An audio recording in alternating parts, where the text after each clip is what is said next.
What's up, y'all? We're back at it again. I'm about to engage professional mode, and I'm pretty sure you can guess where I'm at based on the door behind me. That's right, I'm at Boostin' Performance. We're here to talk with both Devin and Kristen, and we're about to see what the Red Demon has planned for the 2024 season. I hope y'all are fired up, baby. Let's go talk to him. No pressure, Andrew. Look cool.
What's up, y'all?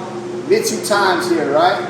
With none other than the legend himself, the man, the myth, the driver of Red Demon, the fastest all-wheel drive, H-pattern, I'm trying four-cylinder. I was reaching deep there, I didn't want to mess that up. So we're going to start off with a question from Mike Mel. Okay. I'm going to do it different. I'm just going to get these out of the way and then I'll go to the normal. In the Mitsubishi world, what do you think about smaller street budget builds? They're great. I think that's the best way to enjoy your car. You know, when you do these big builds and you get to the drag strip and you've got all this money invested, you only get to drive it a couple times a year. I mean, that can be a little bit hard for a lot of people. So the street builds where you're out there every day enjoying the car, I mean, that's what it's all about.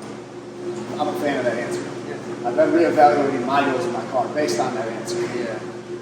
This is a mouthful, bear with me. Again, this is from Mike Mel. The Lancer, Rally-R, SST are getting much faster in recent months, dominating some of the Mitsu Times numbers. What's your opinion on the Rally-R versus the Evo X MR SST? First, okay. I would say probably better for drag racing because it's got less weight, less of the options, less weight. I would say it's probably better for drag racing. You know, essentially, if you're just trying to get down the track, I would say the Rally-R's better for drag racing. There you go, Mike. Better for drag racing. Now to the normal lineup. How did you get into this platform? All right, yeah. So I had some buddies. I was into karate before I was into cars. Actually, not really before. I would say at the same time. Okay. And I knew a friend through karate, and then his friends were out street racing a lot, and they had a Galant. It was a 91 Galant, a green Galant, and this thing was flying for the times. I mean, it was making like 550 horsepower, and this is before we even had like GT series ball bearing turbos. So I mean, like it was flying, it was unstoppable, and that's probably what got me into these things. I didn't see that coming. Okay. See, this is what these interviews are for me. They're not for you guys. I get to learn about the man himself. What's the car stock when you got it? I mean, you can go V1 or V2. Obviously, I've seen this car was pretty much stock. Yeah, so specific one. Same group of friends, not the guy who had the Galant, but there was another friend, his name was Rob. Okay. Matt was the one that had the Galant. Rob was the one that had the 2G, which was my original car. There were a couple of mods on it. He had like a blow-off valve on it, InGen intake, and when he owned it, it was actually the first car, all-wheel drive car that I ever launched, and I had a ton of fun with it, and I ended up buying the car like 8 years later from him. That same car? That same car, and then when I bought it, that actually was the first all-wheel drive car I had ever had launched and had fun with. So I didn't know that was going to happen, but in the end, I ended up buying his car because it was cleaner than the red 2G that I had. So this is actually the third red 2G that we put. See? Man, look at the knowledge. What were your original goals with the car? Or did you not have a snowball? Yeah, I mean, like, I would say there's always a new little goal. You know, it was never like go sixes. I never thought that was possible. You guys were a couple years ago. So it's always just that little incremental process. And, you know, people look at the car now and they think a bunch of money was spent on it. Yeah, so you're right. If you look at it all in one piece, but I've done this over or maybe even longer. So, you know, it's yeah, but there's a lot in the car, but it's all in like little stuff. Like what I said, street build thing, that's important to enjoy the car. So that's kind of what I did. When I first got the 2G, I would say, you know, the main goal behind the car was street racing with my buddies. That same group of friends. Okay. See, like, I remember the car, probably the first video I ever seen was like in 2005, you had the 35R still. Okay. I want to say it was like 2000. It could have been a little earlier, but that was the first time I ever seen the car. So, I mean, I don't know how long ago that was or how that correlates there, but I remember back then, I'm like, I think it ran 8 speed. Yeah, it did end up going 8s on the 35R. I was like, that's what? Yeah. Then, like you said, you didn't think 6s was possible. I remember seeing that 8, and I'm like, oh my god. Yeah, so we originally ran the car as a 16G for years and years and years and years. So the car was known as a 16G car. Okay. We would street race it, pop the hood, like, oh, it's just, you know, it looks like, it looks stock. It's a 16G car, you know? Right. So we raced it like that for a long time, and then when we switched to the 35R, we went racing that weekend. And nobody was even asking to pop the hood at this point because the car had been out for so long and so many people had seen it that we just we snuck the car in that weekend. I love it. Oh, how did you pick the name Red Demon? I mean, other than the car being red, I mean, I think it was just red, and I'm not sure exactly. No? I don't know the exact. This was one of those ones I was curious about. Yeah, me too. I'm curious about it too. I don't know exactly. I talked to my wife and we couldn't pinpoint it either. Really? It's not like either one of us picked it. I think it Not sure, to be honest with you. So If you know, if anybody out there knows, let us know. That's really what I was going to say. Bonus points for the person with the correct answer. What big changes are you making for the 2024 racing? I'm assuming it's your time, so red being specific.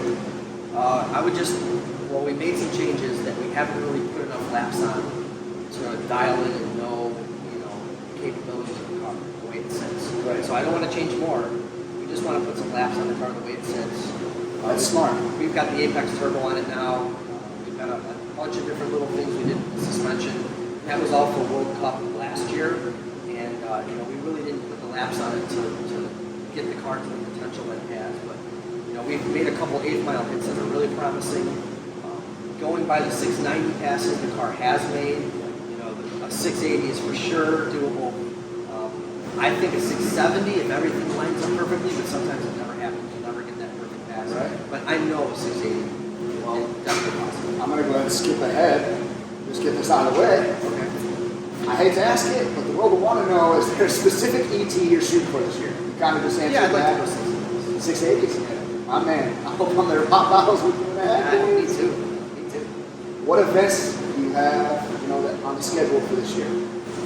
Or your quote Events. Okay. Well, there might be a surprise event that's popping up at GLD, Great Lakes Dragway, Okay. with all the big name stick shift guys coming in summer.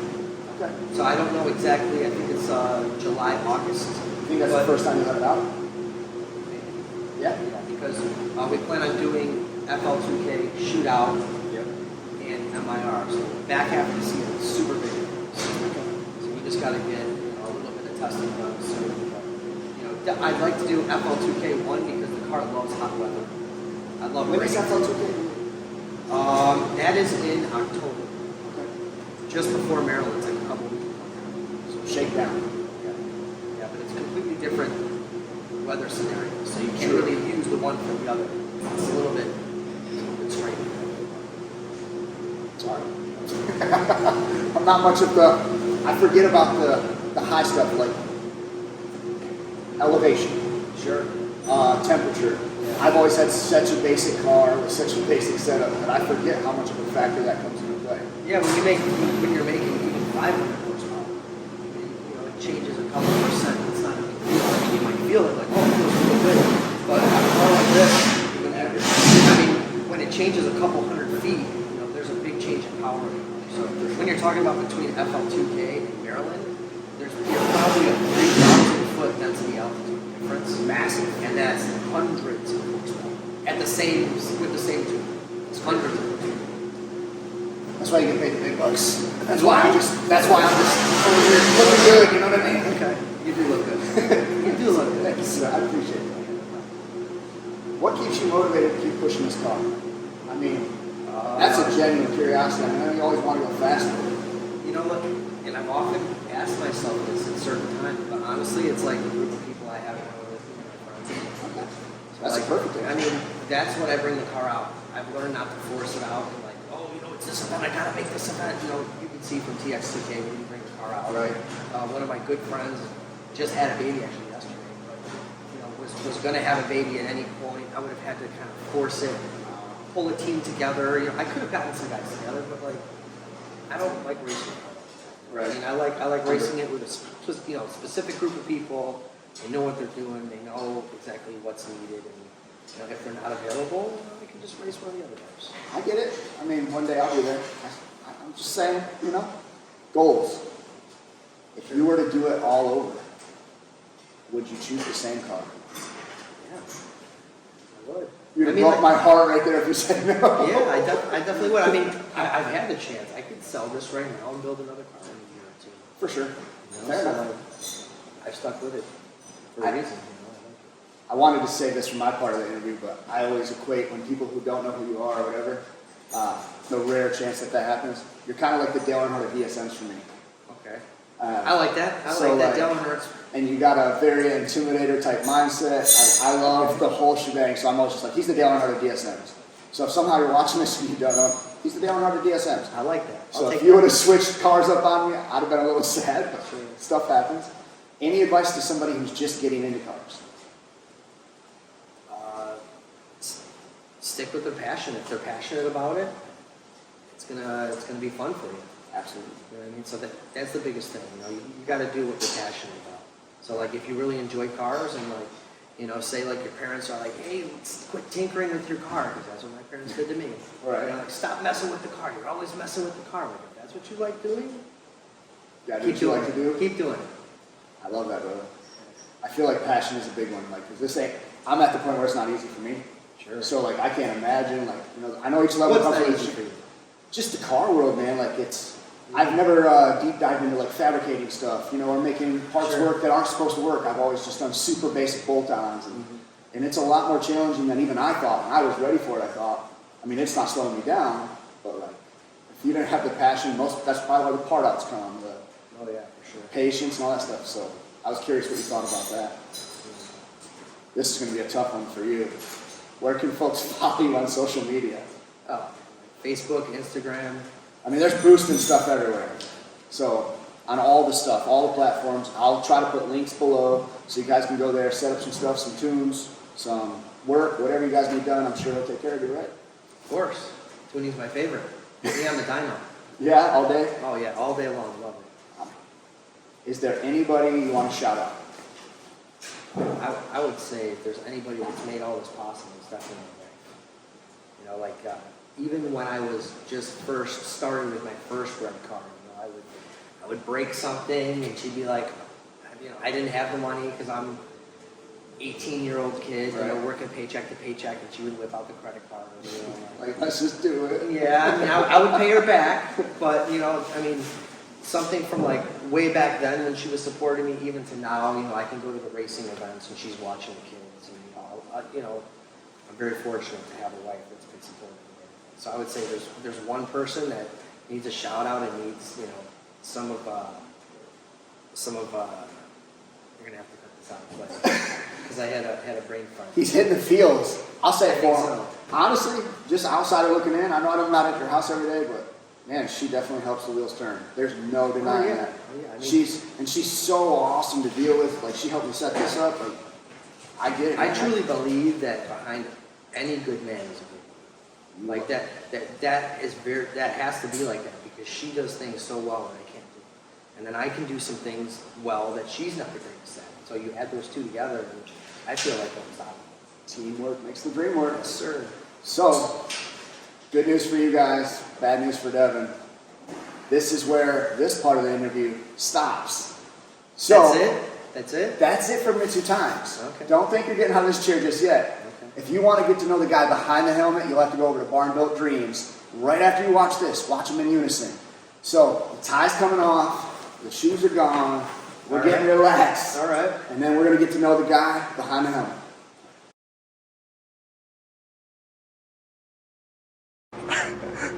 Let's start simple. Pick a chair.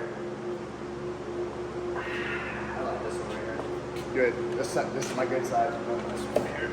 Actually, yeah, I like this one. Don't do me like that. You're rocking, Devin. You're way easy. I think you're more nervous than I am. I am. Dude, this is a big moment for me. Okay.